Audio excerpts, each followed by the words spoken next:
জীবনের 90% প্রবলেম তখনই সলভ হয়ে যাবে যখন তুমি এটা বুঝতে শিখবে, না তুমি কারোর না কেউ তোমার, তুমি মানুষটা একান্তই তোমার। আমাদের বাঙালিদের প্রধান দুইটা সমস্যা কি জানেন? যারা ব্যর্থ হয় তাদের নিয়ে হাসাহাসি করে, আর যারা সফল হয় তাদের নিয়ে হিংসা করে। হ্যাঁ, এটাই হচ্ছে বাঙালি। একটা কথা কি জানেন, কখন যে কাকে কার দরজায় গিয়ে দাঁড়াতে হবে সেটা সৃষ্টিকর্তা ছাড়া আর কেউই জানে না। তাই মানুষের সাথে কখনোই অমানুষের মতন ব্যবহার করবেন না। গরু ঘাস খেয়ে দুধ দেয়, আর সাপ দুধ খেয়েও বিষ দেয়। পার্থক্যটা শুধু খাবারের নয়, পার্থক্যটা জাত, স্বভাব এবং আচরণের। গরিব যদি মরে তাহলে বলে সে মারা গেছে, আর যদি বড়লোক মরে তাহলে বলে সে ইন্তিকাল করছে, আর যদি সেলিব্রিটি মারা যায় তাহলে বলে সে না ফেরার দেশে চলে গেছে। পুরুষ মানুষের অভিমান বুঝলে ভালোবাসা বাড়ে, আর না বুঝলে দূরত্ব বাড়ে। পুরুষ মানুষের কান্নার আওয়াজ হয়তোবা খুবই কম, কিন্তু গভীরতা অনেক বেশি। বড় লোকদের মন খারাপ হলে বলে কোথাও গিয়ে ঘুরে আসি, মনটা একটু হালকা লাগবে। আর গরিবের মন খারাপ হলে বলে বাইসা থাইকে আর কি লাভ, মরে গেলেই শান্তি। একটা তিতা বাস্তব কথা কি জানেন? টাকা ছাড়া কোনো বন্ধু হয় না, চেহারা ছাড়াও প্রেম হয় না, আর স্বার্থ ছাড়া কেউ আপনাকে আপন ভাববে না।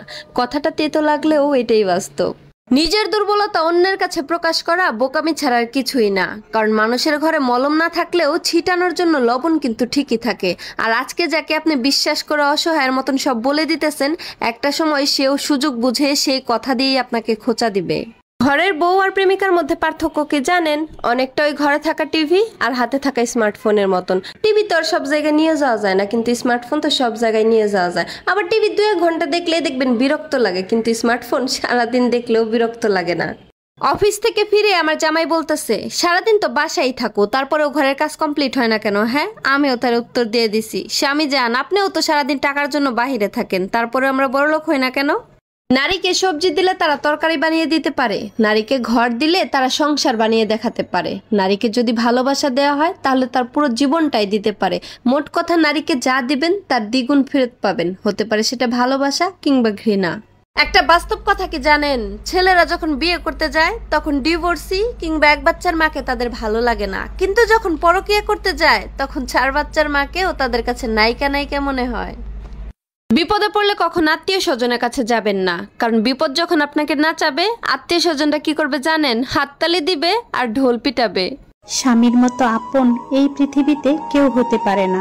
স্বামী নামের এই মানুষটাকে কখনো টাকার গাছ ভেবো না। স্বামীকে সবসময় মাথার উপরে ছায়া হয়ে থাকা বট গাছ মনে করবে। এই বট গাছটা যতদিন তোমার উপরে ছায়া দিবে ততদিনই বাবার বাড়ি, শ্বশুর বাড়ি সব মানুষের কাছে তোমার মূল্য থাকবে। আর এই বট গাছটা যেদিন তোমার মাথার উপর থেকে চলে যাবে সেদিন কারো কাছে তোমার মূল্য থাকবে না, চারিপাশটা অন্ধকার হয়ে যাবে।